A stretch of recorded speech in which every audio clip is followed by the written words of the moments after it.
Greetings guys, welcome back to my channel. My name is Monette and this is my channel Evolve with Monette. For those of you that are new here, I'm a professional intuitive empath. It's early, like early, like 3:34. And this is the download that I received about partnership.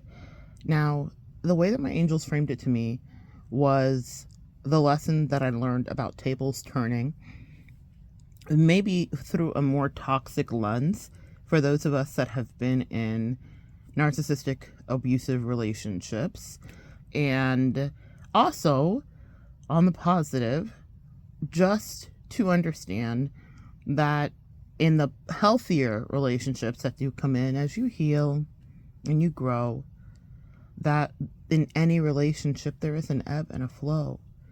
So be kind, because you never know when it will be your turn to be on the opposite wheel or the opposite end of the wheel of fortune, and you have to grow.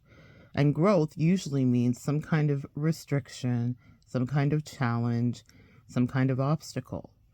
I've seen it play out in my life regarding my life partnership, where me and my life partner have had moments on different sides of the wheel. Sometimes I am up, sometimes he is up, sometimes I am down, sometimes he is down. And we've had to figure out how to step in and carry one another when those moments happened. It's made me value partnership immensely. Partnership in all forms is incredibly valuable, but it's made me value that. Now, where we learned this was in the more negative, because when you're in a relationship with a narcissist or a toxic person, they revel in seeing you beneath them and crushing you. That's not the case with a healthy or normal life partnership, normal, whatever that may be for you. But it is the case. It is something that a narcissist delights in doing. I know because the narcissist told me so, and I observed it with other narcissists as well. But the one that I used to know was incredibly, well, they were very faux Machiavellian, like they thought that they were a mastermind. Narcissist love. Love thinking that they're some all-powerful being. Grandiose, right? But the thing that you might need to know if you are stumbling upon this video is this: the narcissist can't always win, and they won't. And there will come a time where the tables will turn and they will not have control over the relationship that they once did. And I won't say that it will be lessons learned for them, because I don't think the narcissist learns anything. But it will be an opportunity for escape and triumph for you. That's what the universe will do for you. So don't think that if you're in a situation that you will forever be downtrodden in that.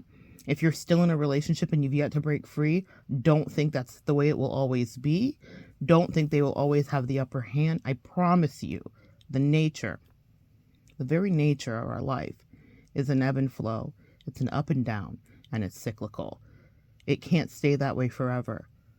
So nothing stays forever that way. Good, bad, or indifferent. We all have a chance to play in every arena and every field that life offers. So be kind when you're up, because you never know when you'll be down. And this is not just with narcissist abuse, with your regular, healthy, everyday relationships, whether they be romantic, platonic, co-worker, friend, or family. If you have someone that is working with you that is healthy, remember to treat them well, because you never know how they may come in handy for you. And not in a narcissistic, opportunistic way. But you never know when God might send in an earth angel, or when you might be that earth angel that's sent in. A lot of us can remember being sent into places where people took us for granted, where they treated us badly because they thought less of us for whatever reason, and where we felt ostracized, dismissed, used, hurt. So that's why I say empath. I don't have to tell you guys this, because we are the kings and queens of kindness to a fault. So boundaries are great, but remember, treat people well. because you will receive that back, even from the narcissist. Meaning, what you put into the narcissistic relationship, if you yield nothing back from it, if you extract nothing, I guarantee you, because you were living out of your best, highest vibration, maybe even from a place of survival, because it can get dicey in those relationships, your angels, ancestors, universe, God will see fit to pay it forward in new relationships. You know, we say our vibe attracts our tribe. As you do your work and you start to really ask yourself what you deserve and you start to get into alignment, you will pull in people that are in alignment with you. People that will love you, people that will bless you, people that will be kind to you. So you will get back what you gave. It will never be from that narcissist or the toxic person or the toxic friend or whatever. But you'll get it back because you have done better. Even when you were downtrodden, hurt, dismissed, abused. The universe saw you. Now that's something that toxic, selfish people don't realize. So they're really cruel when it's their turn at the top of the wheel. Sometimes God will hide you in plain sight in front of people and have them think less of you and treat you that way. It's a test. We are karmic tests for people. And when their turn inevitably comes at the bottom of the wheel, they wish they had you around to hear what you would say because you were a great advisor, but they don't know how to survive being treated in that way. We are survivors. We are thrivers, and we are no longer victims. So, be kind to everyone you encounter, because you never know when life will switch your place with them. Now, we're good at that, empath, but also know that it comes through positively. Also be kind in your partnerships, because you never know where life will take you. In the last year and a half, I have cycled through health problems like I've never had in my life. Well, almost life-ending, near-death experiences, multiple back-to-back surgeries. And for better or worse, if you believe in that, you don't have to believe in it. It believes in you. Life will find you. And I'm not threatening you, nor am I sending life to you. But let me tell you, when life came to my doorstep, it was in that moment that I understood the depths of partnership. When I couldn't walk, when I couldn't sit, when I couldn't do so many things, my life partner was there. My life partners, meaning I have a best friend, I have people in my life that love me, I have a husband, but these people stepped in. Now, I had fed all that energy to a lot of people that were ingrates, right? That did not have the best interest for me, that did not value what I gave to them, that did not care. And God swept those people out of my life and put better, healthier, more committed, trustworthy people there. Because he knew, I'm hearing for such a time as this, that I would need care. And he knew that narcissists and toxic people would never be there. So that's why I want to give you hope and tell you that if you're like, well, who's ever going to love me the way that I used to do for all those other ungrateful people that never were true to me, God will send in your vibe, your tribe, and people that align perfectly.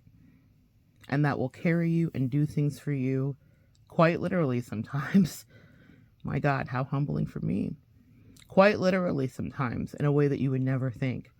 I'm incredibly independent. I didn't think that my turn under the wheel would be so devastating. But it was. It was humiliating at times. It was eye-opening, and it was inspiring. I got to see the best in humanity. It wasn't just the life partners that were taking care of me. It was a random nurse from Schenectady. I mean that. Who would do things for me when I couldn't do it for myself. I never thought I'd be in that position. But I remember to always integrally try to treat people well. And even in the moments when I slip in my humanity and my shadow side peeks out, another nurse, another story, one time, I had to double back and apologize because just because I was in pain didn't mean I deserved to treat another person that way. I've told the story before, but I called her in and I had to apologize. She did something I asked her not to do. It caused me great pain and actually like physical injury to my body because she didn't listen as I was trying to direct her with how to care for me. And she did what she felt she should do. And I had, listen, pain, let me tell you something about pain. If you guys ever watch House, that's my great like descriptor. House doesn't filter. House MD is a show. It's a show. You can watch shorts on YouTube and all that stuff if you want to, but it's a brilliant. Hugh Laurie is the actor. He's a British actor who, with an with his American accent's phenomenal, but he is renowned for being cranky and not just cranky, just curmudgeonous and mean even outright. But he's so brilliant. He's a genius that people suffer him, and he has a Vicodin addiction because he has chronic pain from injuries and right. Walks with a cane. And the parallels, not all of the parallels, but definitely I had to learn how to walk again.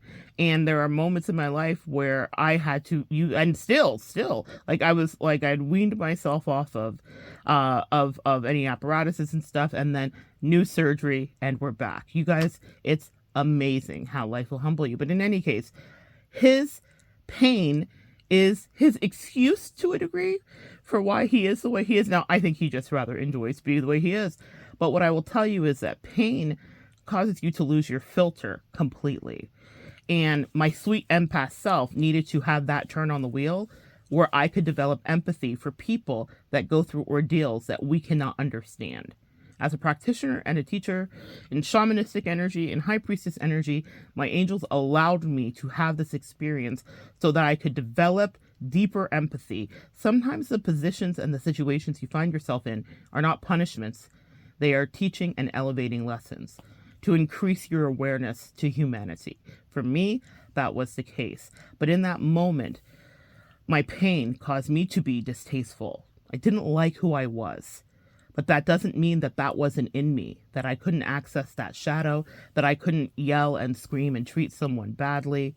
And when I had the moment, even though I felt completely justified, I had instructed, I had said and done right, and they did whatever, and then I was the one who bled because of it, I called them back in and I said, I apologize, sis. No one should talk to you this way. She said, no patients ever apologized. We both cried. She said, it's okay. It's my job. I said, your job is not to be treated badly by anyone. But see, that is a moment that was a learning lesson for me. My angels pulled my, chin checked me, and they said, you figure it out. We'll let you sit here for an hour and let your pain subside. And when that's over, you call her back in and you do what's right. Because we try to live from a place of integrity, empath. Do unto others as you would have them do unto you. Yes, it's the golden rule. Yes, it's true. Yes, it's something a narcissist will never do. But when you treat people well, it will come back to you. It was also a lesson for her about what is acceptable. Even though it's her job, she does not deserve, and even though she was quote unquote in the wrong, technically, I still was the one who was responsible. Not to be a people pleaser. You can speak up for yourself, but there's a thin line, yes?